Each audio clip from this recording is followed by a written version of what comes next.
College থেকে সবেমাত্র বাসায় ফিরেছে আতশী। পা থেকে জুতো জোড়া খুলে সেলফে রাখতেই কানে এলো ওর চাচাতো বোন তিতিয়ার উচ্ছ্বসিত কণ্ঠস্বর। আপু জানিস কি হয়েছে? আতশী কাঁধ থেকে ব্যাগটা নামিয়ে ড্রয়িং রুমে সাজানো সারি সারি সোফাগুলোর একটা রেখে শুধালো। না বললে জানবো কিভাবে? এরিক ভাইয়া এসেছে। সঙ্গে সঙ্গে কপালে ভাঁজ পড়ে গেল আতশীর। ওর যতদূর মনে পড়ে প্রায় 9 বছর পূর্বে শেষবারের মতো এরিককে দেখেছিল সে। সেবার এরিক ওর বাবা মায়ের সঙ্গে আমেরিকা থেকে বাংলাদেশে বেড়াতে এসেছিল। এরিক সম্পর্কে আতশীর ফুফাতো ভাই। আতশীর ফুফু মেহসাবিন বাংলাদেশি হলেও সে আমেরিকার বিশিষ্ট বিজনেসম্যান রাফায়েল এডুইনকে বিয়ে করেছে। আর তাদের একমাত্র সন্তান হচ্ছে এরিক এডুইন। দেখতে যেমন সে মাত্রাতিরিক্ত সুদর্শন, তেমনি প্রচন্ড অ্যারোগেন্ট আর বেপরোয়া। আতশীর এখনো সেদিনটার কথা স্পষ্ট মনে আছে। সেদিন এরিক বিডি থেকে আমেরিকাতে ব্যাক করেছিল। তখন সবেমাত্র 9 বছরের ছোট্ট একটা মেয়ে। এরিক তখন কৈশোর পেরিয়ে সদ্য তরুণে পা দিয়েছে। আতশী এরিককে বরাবরই ভয় পেত, রাগী মুখ, কড়া স্বর আর ধমকাধমকি স্বভাবের কারণে। ও সেদিন এরিকের রুমে গিয়েছিল ওর ছোট ভাই রিদের খেলনা বলটা আনতে। রুমে গিয়ে চারপাশে তাকাতেই ওর চোখ পড়ে বেডসাইড টেবিলের ওপর রাখা একটি ঝকঝকে গেমিং কন্ট্রোল রিমোটে। আতশী কৌতূহল বশত ওটা হাতে তুলে নিয়েছিল। কয়েক সেকেন্ড নাড়াচাড়া করতেই আচমকা হাত ফসকে রিমোটটা নিচে পড়ে গেছিল। একটা তীক্ষ্ণ শব্দে মেঝেতে আছড়ে পড়ে সেটার একটা অংশ ভেঙে গেছিল। আতশী ভয়ে সেখানেই জমে গেছিল। এরিক যে টাইপের ছেলে, না জানি এটা ভাঙার অপরাধী ওকে থাপড়িয়ে সোজা করে ফেলে। ও রুম থেকে পালাতে যাবে, কিন্তু দুর্ভাগ্যবশত সেই মুহূর্তে এরিক রুমে প্রবেশ করে। নিজের প্রিয় গেমিং কন্ট্রোলের এমন বেহাল দশা দেখে রাগে এরিকের মাথায় রক্ত টগবগিয়ে ফুটতে শুরু করে। এরিক আতশীকে কয়েকটা কড়া কড়া কথা শুনিয়েই ক্ষান্ত হয়নি, উল্টে আতশীর কোমর ছুঁই ছুঁই চুলগুলো কাঁচি দিয়ে কেটে কাঁধ অবধি করে দিয়েছিল। আতশীর এমনিতেই বড় চুল পছন্দ, তাই ওর মা রুবাইয়ের চৌধুরী কখনোই ওর চুল কাটতো না। আর সেই চুল কিনা এরিক নির্দ্বিধায় কেটে দিয়েছিল। সেই দুঃখে ও টানা 2 দিন বাসার কারোর সাথে কথা বলেনি। আরে বাবা, কি এমন করেছে আতশী? একটা রিমোটই তো ভেঙেছে। এমন একটা ভাব যেন ওই বিদেশি বাদরটার কয়েকশো কোটি টাকা নষ্ট করে ফেলেছে। কিন্তু বাসার কেউ সেটা বুঝলে তো? কেউ ওই বাদরটাকে কিছু বলবে তো দূরের কথা, উল্টে সবাই বললে ছেলেটার আগের মাথায় করে ফেলেছে। তোর কি দরকার ছিল ওর গেমিং কন্ট্রোল রিমোটে হাত দেওয়ার? আর আজ সেই বিদেশি বাদরটা এতদিন পর কেন আসছে বুঝতে পারলো না আতশী। ও কিছু বলতে নিবে সেই সুযোগ দিল না তিতিয়া। ফের উচ্ছ্বসিত কণ্ঠে শুধালো, মা বলছে ভাইয়া এবার অনেকদিন এখানে থাকবে। আতশী ভ্রুকুচকে শুধালো, অনেকদিন বলতে কতদিন বোঝাচ্ছিস? 5 দিন তো হবে। শুনেছি এডুইন রিয়েল এস্টেট কোম্পানির শাখা বিটিতে ওপেন করার প্রোগ্রাম নিয়েই ভাইয়া আসছে। আমার কি খুশি লাগছে আপু, উফ তোকে বলে বোঝাতে পারবো না। আতশী কোনা চোখেতে ইতিয়ার দিকে তাকিয়ে থেকে বলল, বিদেশি বাদরটা আসছে শুনে তুই এত খুশি হচ্ছিস কেন? তোর হাবভাব কিন্তু আমার মোটেও ঠিকঠাক লাগছে না। তিতিয়া এক মুহূর্তের জন্য থতমত খেয়ে গেল। পরক্ষণে নিজেকে সামলে নিয়ে শুধালো, ও কিছু না আপু, তুই গিয়ে ফ্রেশ হয়ে নে, মাত্রই তো কলেজ থেকে ফিরলি। আতশী আর কথা বাড়ালো না। ও সন্দিহান চোখে তিতিয়ার দিকে কয়েক সেকেন্ড তাকিয়ে থেকে ব্যাগটা হাতে তুলে সিঁড়ি ভেঙে দোতলায় উঠে গেল। আতশী চলে যেতেই তিতিয়া স্বস্তির শ্বাস ফেললো। আপু যেভাবে তাকিয়েছিল আর একটু হলে তোর কলিজার সব পানি শুকিয়ে যেত। রুমে এসে আতশী ব্যাগটা স্টাডি টেবিলে রেখে কাবার্ডের দিকে এগিয়ে গেল। একটা সাদা টি শার্ট ও ব্ল্যাক প্লাজো নিয়ে সোজা ওয়াশরুমে চলে আতশী। শাওয়ার অন করে দিতেই ঝর্ণার ন্যায় জলধারা নেমে এসে ভিজিয়ে তুলল ওর সর্বাঙ্গ। সারাদিন কলেজ শেষে ক্লান্ত হয়ে ওকে বাসায় ফিরতে হয়। কোথায় ভাবলো একটু ঠান্ডা মাথায় রেস্ট করবে, তা না, বাসায় ভেতরে পা রাখতেই মাথাটা গরম করে দিল তিতিয়াটা। টানা আধা ঘন্টা একটা লম্বা শাওয়ার শেষে হাঁটু ছড়ানো ভেজা চুলগুলো টাওয়ালে পেঁচিয়ে ওয়াশরুম থেকে বেরিয়ে এলো ধুমরা। রুমে পা রাখতেই ওর নজর পড়লো বেডের ওপর রাখা ফোনটার দিকে। ফোনের স্ক্রিন ফ্ল্যাশ করছে। আতশী এগিয়ে গিয়ে দেখলো ওর বয়ফ্রেন্ড তুর্য কল দিচ্ছে। কলটা রিসিভ করার পূর্বেই কলটা ডিসকানেক্ট হয়ে গেল। আতশীর সঙ্গে সঙ্গে কল ব্যাক করলো তুর্যকে, কিন্তু আফসোস কলটা রিসিভ হলো না। পরপর আরো 2বার কল দিল তুর্যকে, কিন্তু এবারেও রিসিভ হলো না। খানিকটা অবাক হলো আতশী। এই মাত্রই ছেলেটা ওকে কল দিচ্ছিল, তাহলে এখন কল রিসিভ না করার কারণটা ঠিক বোধগম্য হলো না আতশীর। ভাবলো তুর্য হয়তো এখন বিজি বা ফোনের কাছাকাছি নেই। একটা রুদ্ধশ্বাস ফেলে আতশী ফোনটা বিছানার উপর নামিয়ে রেখে ব্যালকনির দিকে এগিয়ে গেল। টাওয়ালটা ব্যালকনিতে মেলে দিতেই নিচতলা থেকে ভেসে এলো চেঁচামেচির আওয়াজ। আতশী দ্রুত হাতে টাওয়ালটা ব্যালকনিতে মেলে দিয়ে রুমে এসে গলায় একটা ওড়না জড়িয়ে তথস্থ পায়ে রুম থেকে বেরিয়ে গেল। সিঁড়ি ভেঙে নিচতলায় আসতেই দেখলো ওর চাচি রাজিয়া চৌধুরী ওর মায়ের সাথে কথা কাটাকাটি করছে। একপাশে মাথা নিচু করে দাঁড়িয়ে আছে ওর 13 বছরের ভাইটা। হৃদের সামনে ফ্লোরে গড়াগড়ি খাচ্ছে একটা কাচের ভাঙা প্লেট ভর্তি চিকেন পোলাও ও 1 পিস বড় গলদা চিংড়ি ফ্লোর জুড়ে ছড়িয়ে ছিটিয়ে আছে। আতশী চোখ সরিয়ে মায়ের দিকে তাকালো। ওর মা আহত চোখে হৃদের দিকে তাকিয়ে আছে। আতসীর বুঝতে বাকি নেই এখানে কি হয়েছিল। ও এগিয়ে এসে রাজিয়া চৌধুরীর সামনে দাঁড়িয়ে শুধালো, এমনটা করা কি খুব দরকার ছিল চাচি? রাজিয়া সঙ্গে সঙ্গে তেতে ওঠা গলায় বলল, এই হলো আরেকজনের নবাবজাদি, এই হলো আরেকজন নবাবজাদি। তা বলে কি এই বাড়িতে বিনামূল্যে খাচ্ছিস থাকছিস তাতে হচ্ছে না? চোরের মতো অন্যের ভাগের খাবারে তো তোর ভাই হাত দিয়েছে কোন সাহসে? মুখ সামলে কথা বলে চাচি। এই বাড়িতে তোমাদের যেমন অধিকার আছে তেমনি আমাদেরও অধিকার আছে। আমরা কারো অংশে থাকছি না, আমরা আমাদের বাবার অংশে থাকছি। সদ্য ছোট্ট একটা বাচ্চা, ঋত ছোট্ট একটা বাচ্চা, ওর চিংড়ি অনেক পছন্দ, এটা তোমরা সবাই জানো। এক পিস চিংড়ি না হয়ে খেতে চেয়েছিল, তাই বলে তুমি ঋতকে চোর বলবা?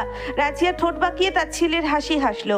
চোরকে চোর বলবো না তো কি বলবো? তোর বাপ মরার পর তোদের চেয়ে আমরা বিনামূল্যে খাওয়াচ্ছি পড়াচ্ছি, তাতে তোদের হচ্ছে না? আবার না বলে কয়ে চোরের মতো কেন তোর ভাই অন্যের খাবারে হাত দিয়েছে? আবার বড় বড় কথা বলিস যে তোরা তোদের বাবার অংশে খাচ্ছিস। থাকিস না হয়ে বাবার অংশে, কিন্তু তোদের খাওয়া পড়ার খরচও কি তোদের বড় বাপ এসে দিয়ে যায়? সেই আমার স্বামীর রক্ত জল করা উপার্জনের টাকায় তোরা বসে বসে খাস। চাচি তুমি আতসী রুমে যা। বাকি কথাটা সম্পূর্ণ করার পূর্বেই ওর মা রুবায়েত চৌধুরীর শক্ত বাক্যটা আতসীর দিকে ছুড়ে দিল। কিন্তু মা, বললাম না রুমে যা। আর একটা কথাও না। মায়ের মুখের উপর আর কথা বাড়ালো না আতসী। ওর ঈদের ডান হাতটা চেপে ধরে সিঁড়ির দিকে পা বাড়ালো। সিঁড়ি ভেঙে উপরে ওঠার সময় আতসীর কর্ণগোচর হলো ওর মায়ের উদ্দেশ্যে ছুড়ে দেওয়া রাজিয়ার বিষ বাক্য। এভাবে খাম্বার মতো দাঁড়িয়ে থাকবে নাকি এগুলো পরিষ্কার করবে? না পারলে বলে দাও, আমিই করে ফেলি। না না আপা, আমি করে দিচ্ছি বলেই রুবায়েত ফ্লোর জুড়ে ছড়িয়ে ছিটিয়ে থাকা খাবারগুলো পরিষ্কারের কাজে ব্যস্ত হয়ে পড়লো। আতসী এক নজর সেদিকে তাকিয়ে একটা রুদ্ধশ্বাস ফেললো। আগে ওদের পরিবারটা বেশ হাসি খুশি ছিলে। ওদের বাবা মারা যাওয়ার পর থেকে সবকিছু পাল্টে গেছে। হৃদের যখন 2 বছর বয়স তখন ওর বাবা ফরাজি চৌধুরী হার্ট অ্যাটাকে মারা যায়। তারপর থেকেই ওদের দায়িত্ব এসে পড়লো ওর বড় চাচা ফারহাদ চৌধুরীর উপর। ফারহাদ চৌধুরী ওদের দায়িত্ব নিতে কোনো কার্পণ্য করেনি। সে হৃদ আর ধুমরাকে নিজের ছেলে মেয়ে তিতিয়া ও জুবানের মতন আদর করে। কিন্তু রাজিয়ার কাছে এসব অতিরিক্ত খরচ ছাড়া কিছু মনে হয় না। রুমে এসে আতসী হৃদ্যকে নিয়েই বেডের এক কোণে বসলো। হৃদ্য মাথা নিচু করে বসে আছে, চোখ দুটো জলে টলবল করছে। আতসী মাথায় হাত বুলিয়ে দিয়ে বলে, না বলে কেন চিংড়িতে হাত দিয়েছিস ভাই? দেখলি তো তোর জন্য মাকে কত কথা শুনতে হলো। কি হতো চিকেন পোলাও দিয়ে খেয়ে নিলে? হৃদ্য আতসীর দিকে তাকালো। সঙ্গে সঙ্গে গভীর কালো চোখ দুটো থেকে কয়েক ফোঁটা অশ্রু গড়িয়ে পড়লো।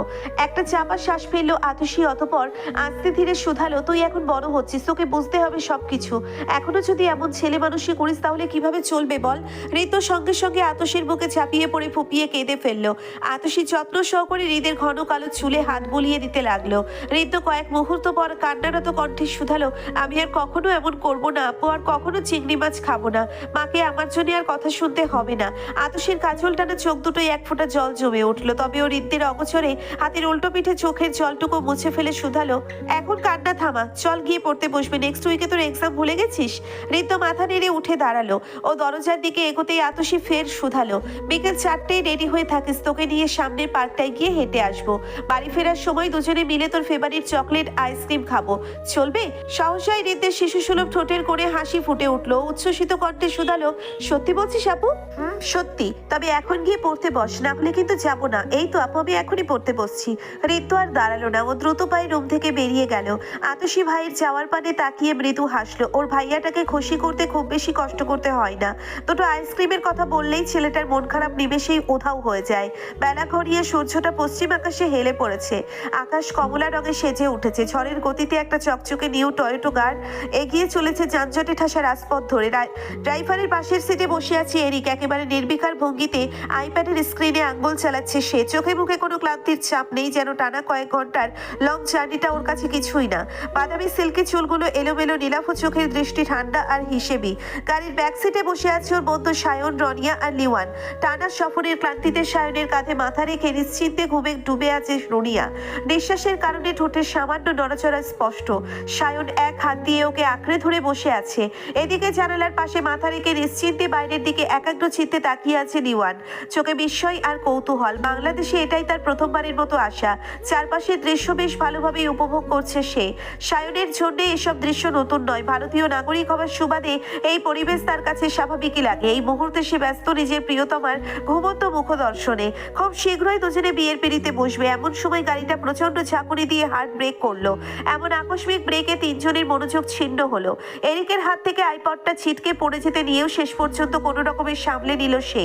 রনিয়ার সামনের দিকে ঝুঁকে পড়তে নিলে সায়ন সঙ্গে সঙ্গে হাত বাড়িয়ে শক্ত করে ধরে ফেললো ওকে, কিন্তু ধাক্কার তীব্রতায় ঘুম ভেঙে গেল রনিয়ার। লিওয়ান জানালার সাইডে মাথা রেখেছিল বিধায় বেশ ভালোই আঘাত লেগেছে ওর। সঙ্গে সঙ্গে ওর মুখ থেকে একটা চাপা অস্পষ্ট শব্দ বেরিয়ে এলো। চোখের সামনে সবকিছু এই মুহূর্তের জন্য ঝাপসা দেখতে পেল সে। বার কয়েক মাথা ঝাঁকিয়ে নিজেকে সামলে নিয়ে বিরক্ত গলায় শুধালো, কিভাবে গাড়ি চালাচ্ছেন চাচা? মাথাটা তো মনে হচ্ছে ফেটে গেল। ড্রাইভিং সিটে বসে থাকা আব্দুল আতকে উঠে শুধালো, ওরে আল্লাহ, বেশি ব্যথা পাইছো নাকি বাবা? সামনে হঠাৎ একখানা রিক্সা ঢুইকা পড়ছে, আমি না ব্রেক মারলে বড় কিছু হইতে পারতো। এরিক আইপ্যাডের দিকে দৃষ্টি নিবদ্ধ রেখে শুধালো, ড্রাইভ স্লো, আমরা তাড়াহুড়ো করছি না। সায়ন রনিয়ার দিকে তাকিয়ে নরম স্বরে জিজ্ঞেস করলো, লেগেছে? রনিয়া মাথা নাড়ালো, না ঠিক আছি।